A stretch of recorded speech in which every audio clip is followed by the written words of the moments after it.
Wisconsin Lutheran is the opponent for the Blue Devils this week. Last week wasn't the start they imagined, a 45-13 loss at the hands of the number 5 team in the land, St. Xavier. But the silver lining, Chase, was probably that push that we really started to see tilt in the favor of Lawrence Tech, particularly in the second half of action. Yeah, definitely, and that's saying a lot considering St. Xavier last week was averaging 4 sacks a game in the NAIA. That's second in the NAIA, and gave Tyler Kolka not much time to throw really all day. He only went 9 for 27 last week. But really, if you look at his touchdown pass from last week, you could see just how much time he had in the pocket. He had more than a couple seconds of protection.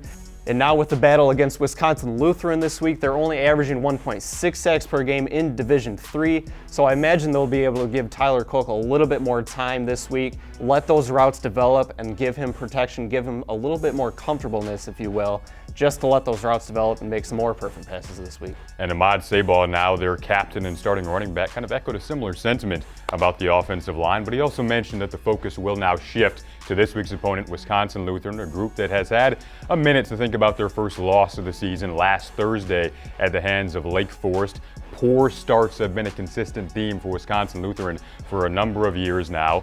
We mentioned, last year's 22-3 lead that they had over Lawrence Tech and blew that lead. The Blue Devils stormed back with 27 unanswered points to ultimately win it 30-22. But trying to stem this tide of ugly starts for Wisconsin Lutheran is now their new quarterback under center, Nick Yockey. Yeah, Jason, you mentioned it right there. New quarterback this year, Nick Yockey. Last year, Patrick Matheson had a pretty successful game, a couple touchdowns thrown.